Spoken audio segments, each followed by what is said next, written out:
cette 7e édition MSFE, les deux objectifs restent les mêmes: former des conducteurs routiers et transporter du fret humanitaire en Afrique. Les 8000 km parcourus vont compléter la formation. Pour un tel projet, il faut créer une dynamique de groupe. Un parcours accrobranche au parc de loisirs de la Colmont à Goron sera très approprié. Là tu sautes. Vas-y, vas-y, tu veux. Là je t'attrape. Allez, roule. Vas-y. Allez, viens mon canard.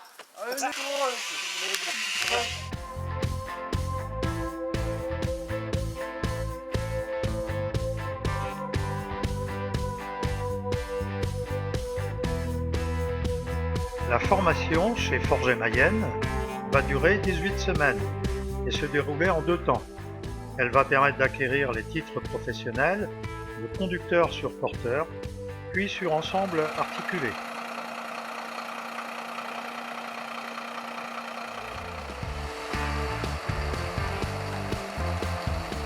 Sur la partie agglomération, il reprendra la main un moment sur le parcours et puis il vous dira voilà, il sortira du parcours pour récupérer les 5 minutes, pour rester dans le timing de l'examen.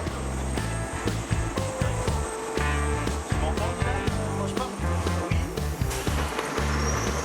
Mais bon, principalement ça, hein, les trajectoires étaient quand même pas trop mal.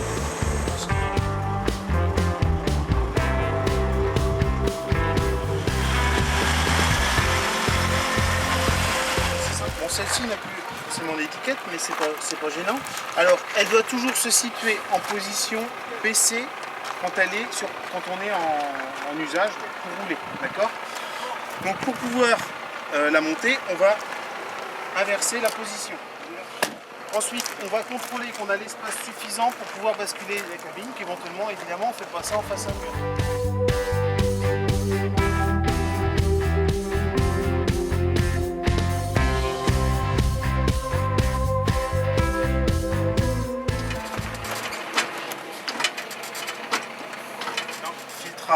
Filtre à gasoil, avec ici la pompe de réamorçage.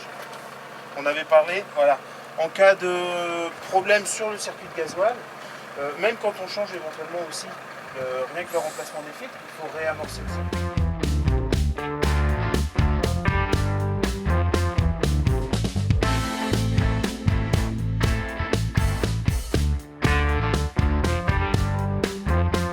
Les 80 m3 de fret vont être récupérés à Ernée, Fougères, Laval, Mayenne et à Pansol en Haute-Vienne. Ils seront stockés chez Breger avant d'être embarqués dans les 3 camions qui partiront au Burkina. Il s'agit principalement de matériel médical, de fournitures scolaires, d'équipements d'un centre de formation et divers autres matériels.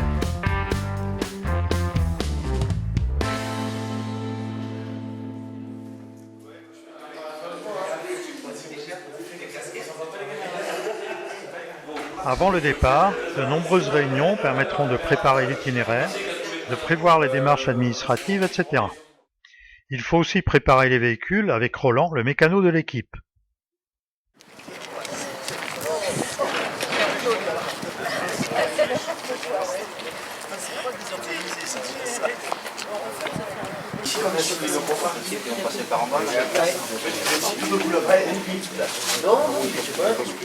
Vous êtes où, hein?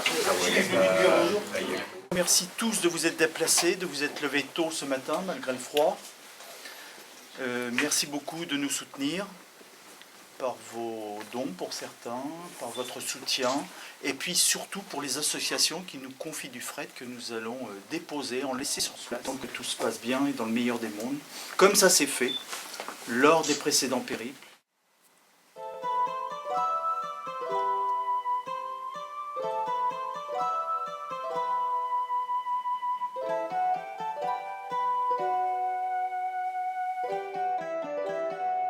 La première étape jusqu'à Léon, dans les Landes, ne présente pas de difficulté car elle emprunte essentiellement les autoroutes.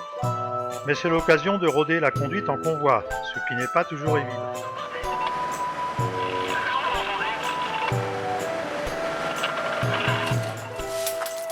Ce sera aussi le premier arrêt pique-nique du midi. Un grand stock de nourriture a été embarqué dans un camion. Il permettra d'être largement autonome tout au long du trajet. Pour notre première soirée, nous allons être accueillis et hébergés à Léon dans les Landes par des membres de l'association Coopération sans frontières. Ils aident un village en Mauritanie. Ce moment très convivial sera une bonne entrée en matière pour les futures rencontres plus au sud.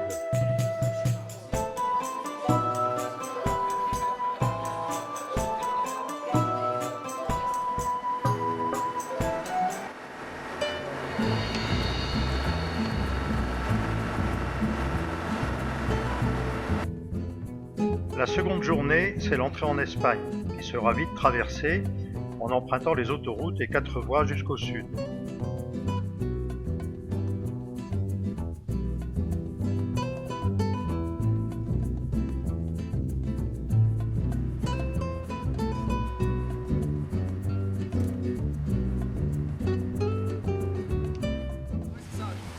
Lors d'un arrêt, le chargement doit être revu, car le fret a bougé dans l'un des camions. Mais ça fait partie aussi de la formation d'un conducteur routier.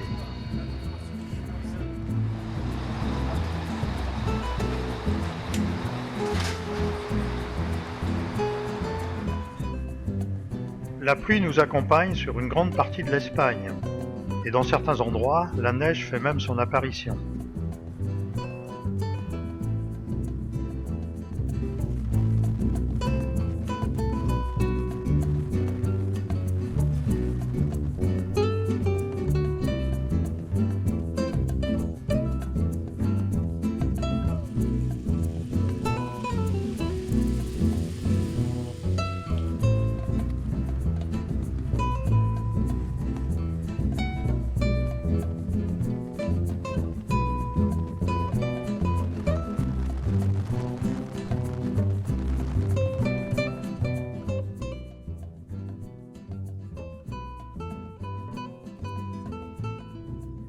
La halte du soir, sur un parking de routier, est la bienvenue. On dîne au restaurant, mais ce sera le premier bivouac dans les véhicules et on frôle les 0 degrés au petit matin. Le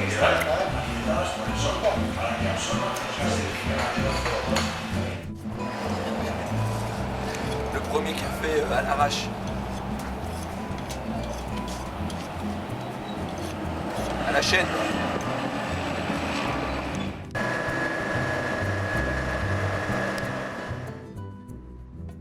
Puis c'est l'arrivée dans le port d'Algeciras, au sud de l'Espagne, pour un embarquement vers Tanger.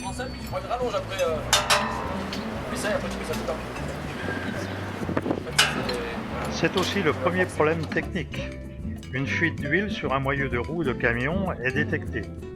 Mais on espère que ça tiendra jusqu'à Marrakech. En attendant l'embarquement, chacun se détend à sa manière.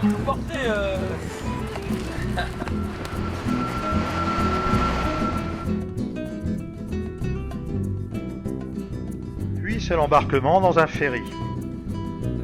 On quitte enfin l'Europe au soleil couchant, avec de belles images du rocher de Gibraltar. Cap sur le port de Médien, près de Tanger, que nous atteindrons après environ 2 heures de navigation.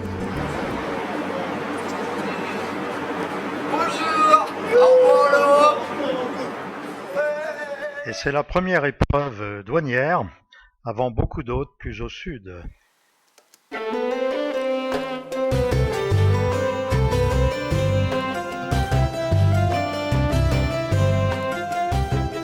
Grâce à l'autoroute, nous atteindrons très vite Marrakech pour une journée de repos au camping à l'entrée de l'année.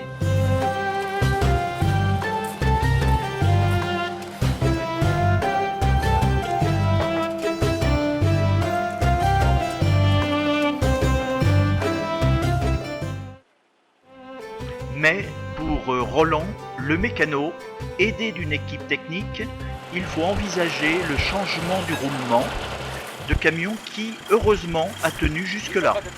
Faute d'outillage adapté, il faut improviser une solution pour arracher le roulement. C'est le système D à l'africaine.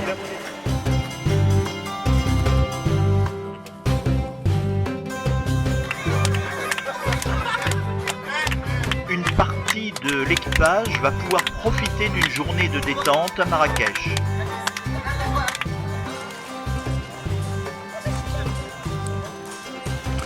Et bien sûr, direction la place Jemaa El Fna classée au patrimoine immatériel de l'humanité. C'est un des hauts lieux du tourisme au Maroc.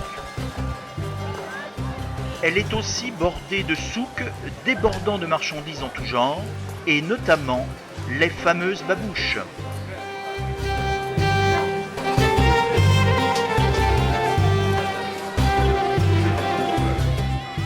La place est très animée avec ses charmeurs de serpents, musiciens, danseurs et bonimenteurs qui font la joie des touristes.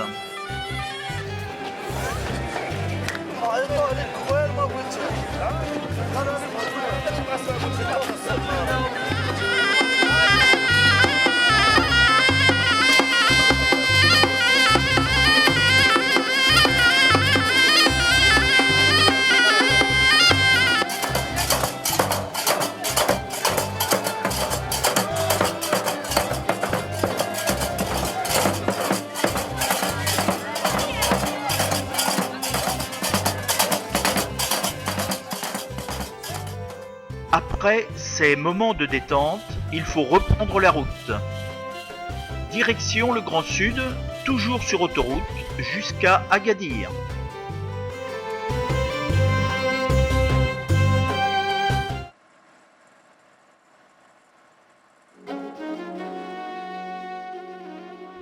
Au sud d'Agadir, nous atteignons la chaîne de l'Atlas saharien, qu'il nous faut franchir par une route sinueuse et un col à 1100 mètres.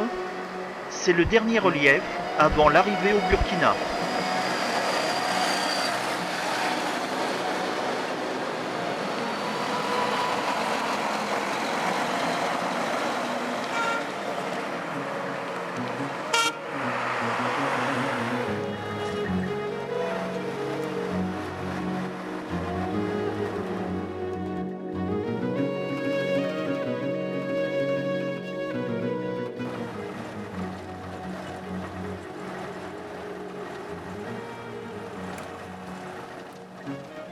Après la ville de Tantan, nous entrons dans la zone pré-saharienne et ses immenses étendues semi-désertiques.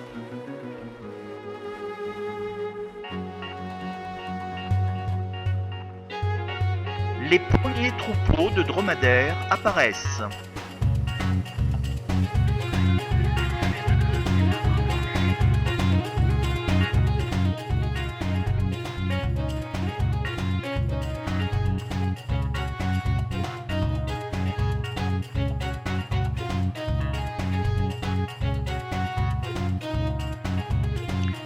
Nous arrivons bientôt sur la côte du Sahara occidental, bordée d'immenses falaises, et que nous allons suivre pratiquement jusqu'à la frontière de Mauritanie, à 1200 km au sud.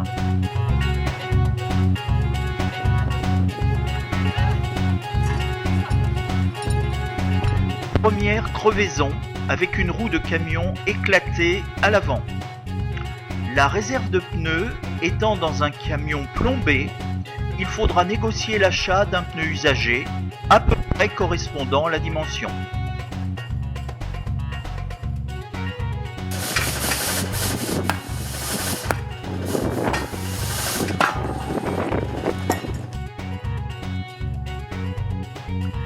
Nous sommes maintenant dans la zone saharienne et il faut se méfier du sable qui souvent s'accumule sur la route.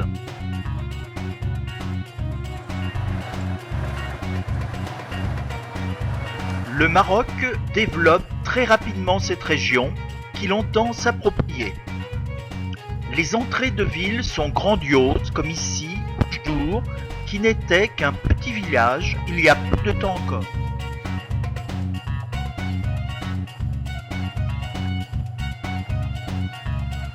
La route du Sahara occidental est très plate et rectiligne. Les lignes droites sont parfois interminables. Elle est aussi assez étroite par endroits et les croisements avec les camions, assez nombreux, nécessitent beaucoup d'attention, d'autant que les bas-côtés sont souvent très abîmés. La conduite devient fatigante et il faut changer très régulièrement de conducteur.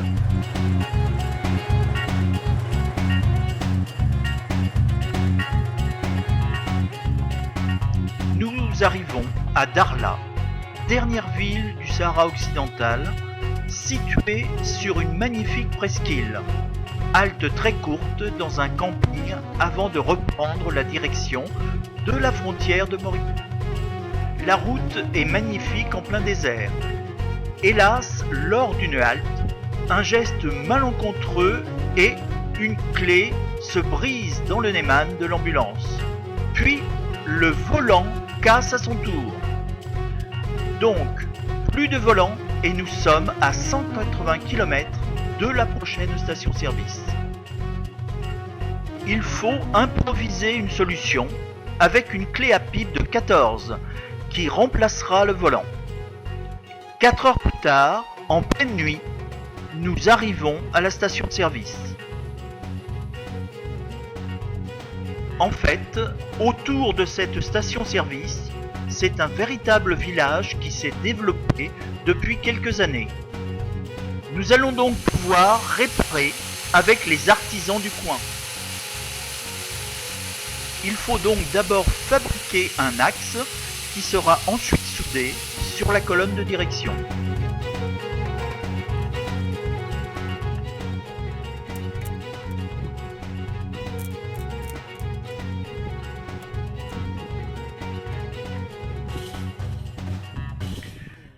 Puis, le volant peut être boulonné et c'est reparti direction la frontière de Mauritanie toute proche.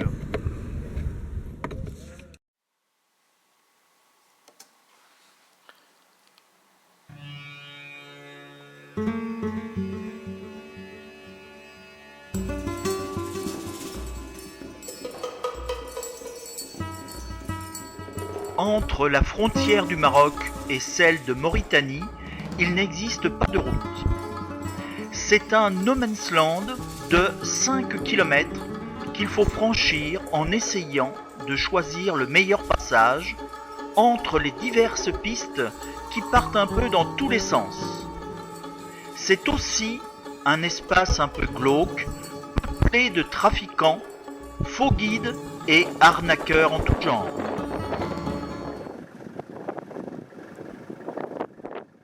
Les formalités d'entrée en Mauritanie sont un peu longues et compliquées.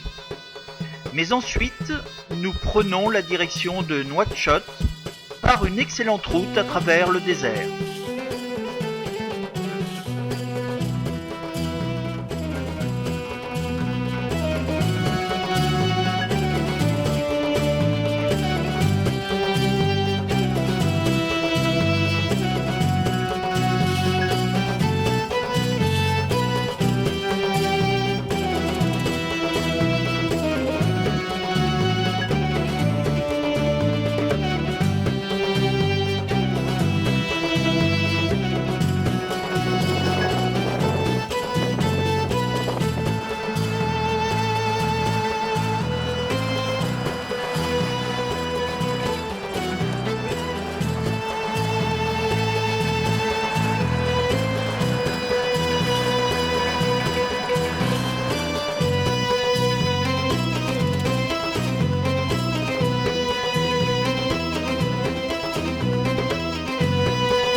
Nous arrivons rapidement à Nouakchott, capitale de la Mauritanie, pour une halte d'une journée à l'auberge Sahara, le rendez-vous des routards.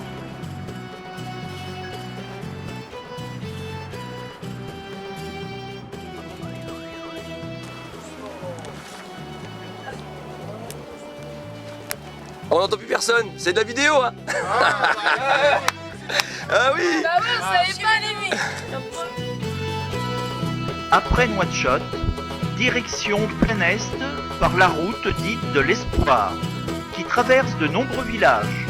Cette route est plus ou moins en bon état selon les endroits.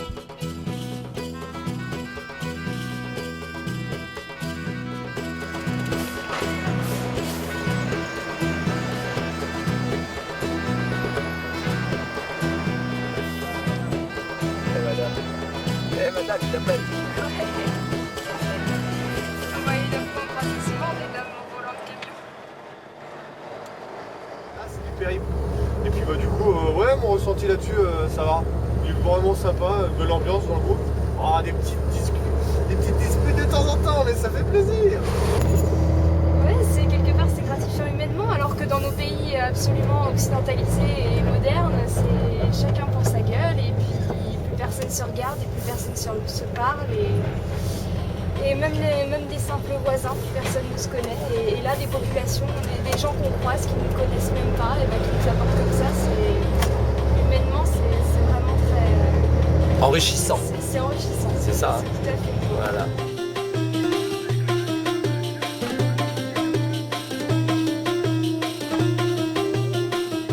Cette route est régulièrement remise en état, mais elle se dégrade très vite. De nombreux tronçons sont déviés ou redeviennent pendant un moment des pistes.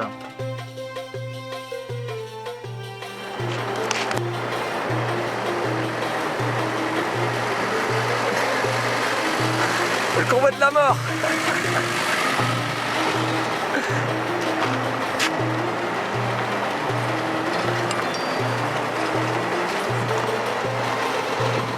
Un gros bisou d'Afrique.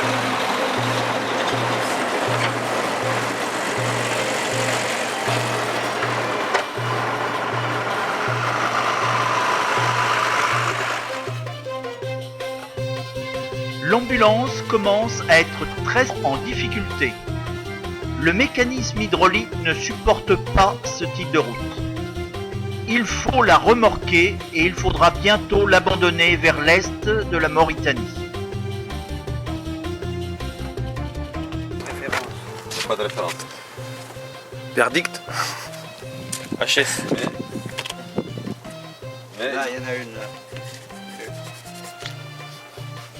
Jean-Louis, on reste en contact, promis.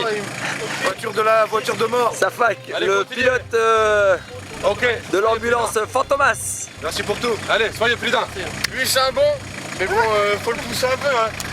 T'as perdu un bouquet, garçon. Je vais je fais pas. Allez, au revoir. Allez, au revoir, bonne revoir. Les gens ils sont trop gentils.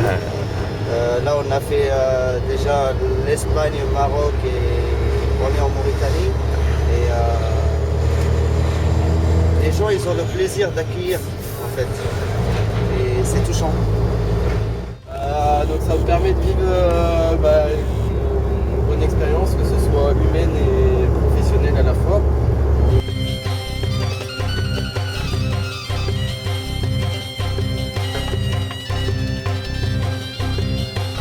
Pour l'instant ça se passe bien, malgré toutes les pannes mécaniques qu'on a eues. Et on part pour Kifa, grande étape. Et il y a un contrôle de douane.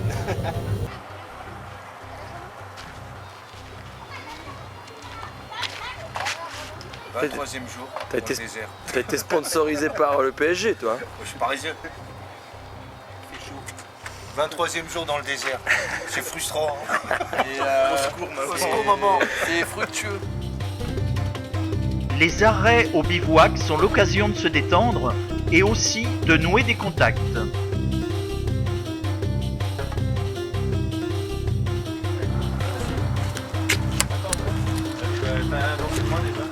Attends, excuse.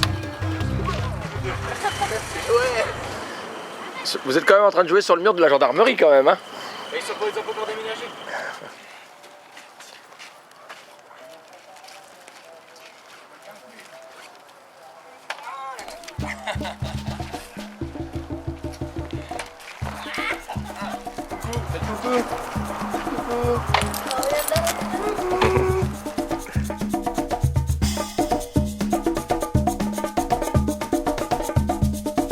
Puis c'est l'entrée au Mali et l'arrivée à Bamako, la capitale, pour une halte bien méritée.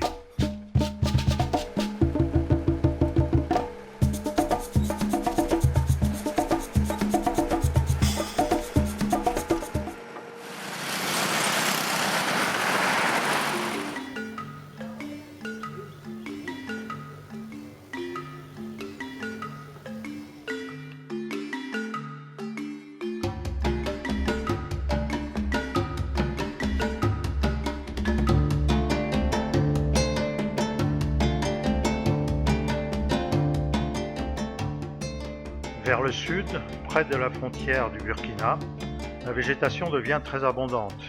Nous avons quitté maintenant la zone aride sahélienne.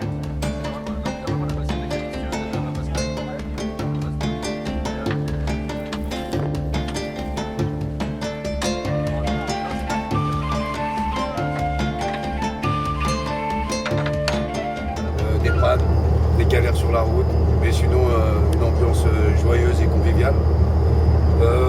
Cours sur la plage, inoubliable, avec Monsieur Idriss.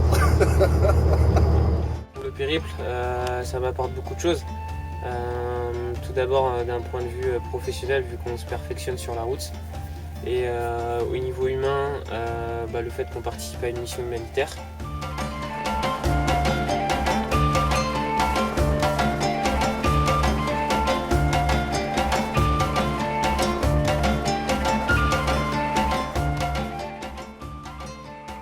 En Afrique, les chargements de taxi-brousse sont toujours étonnants pour un Européen, bien loin de nos normes. En fait, il n'y a de limite qu'en fonction de la puissance du véhicule. Quant à la place, on arrive toujours à la trouver.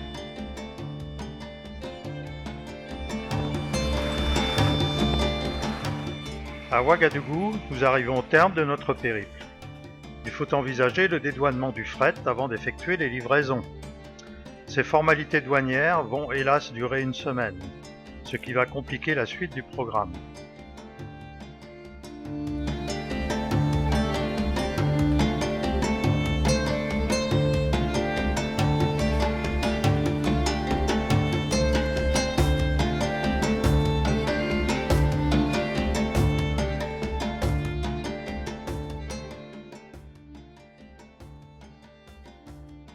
Ce moment désagréable passé, en quelques jours, nous allons devoir parcourir près de 2000 km à travers le Burkina pour livrer le fret humanitaire aux 6 associations partenaires.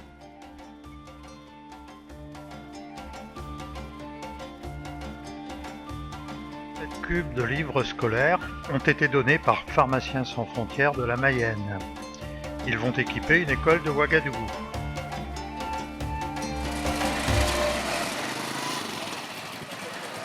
Pour Toussiana, dans le sud du Burkina, l'association Kankélé de la Haute-Vienne nous a confié près de 10 mètres cubes de matériel divers, vélos, machines à coudre, matériel médical, vêtements. Et la livraison à Boussé pour l'association basée à Aron en Mayenne, en particulier des tuyaux pour l'irrigation goutte à goutte, des cartables d'écoliers.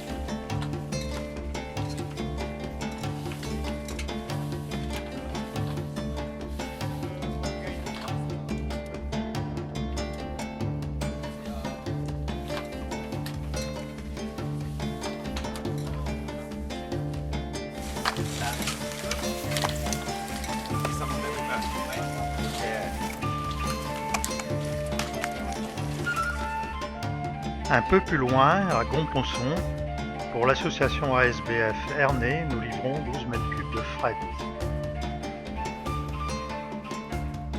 Puis nous prenons la direction de Garango vers le sud-est du Burkina pour déposer près de 30 mètres cubes de matériel pour équiper les salles de cours de la Maison des Artisans, construite dans le cadre du jumelage Laval-Garango.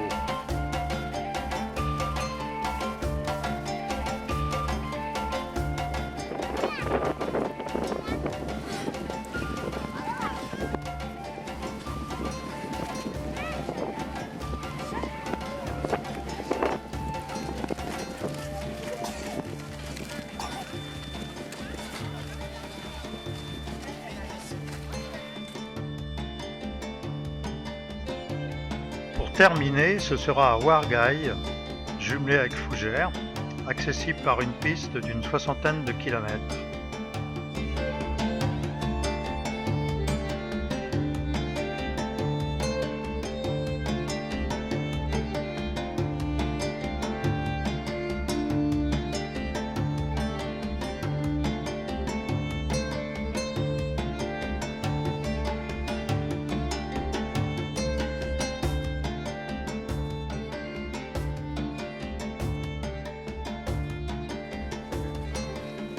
Environ 20 mètres cubes de matériel scolaire et médical seront livrés. En particulier, une vingtaine de lits seront déposés à l'hôpital de Ouarghaï.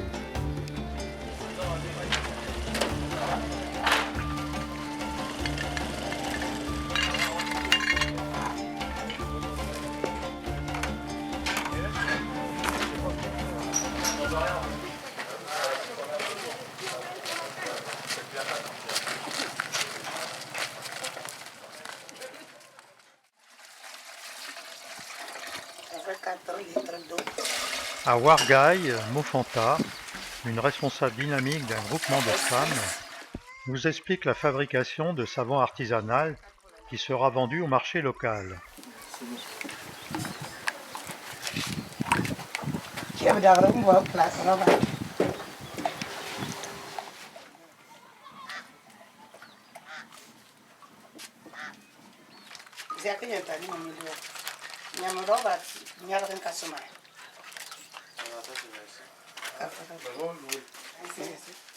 Le mois que ça dort, on vient, on coupe ça ici.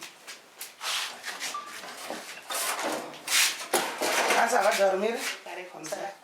Et quand un peu sec, on fait le tampon.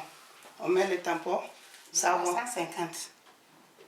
Un, c'est 350. Si quelqu'un boule 100 francs, ils vont payer. C'est toujours avec le beurre de karité. En boule, là, on peut faire aussi avec l'huile de palme. On a pris, extraire l'huile, et on a pris cette huile, faire le savon.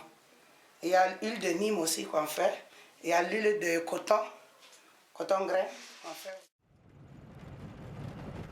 Après un dernier tour de piste, c'est sur ces images que nous rejoignons Ouagadougou pour s'envoler vers Nantes via Casablanca.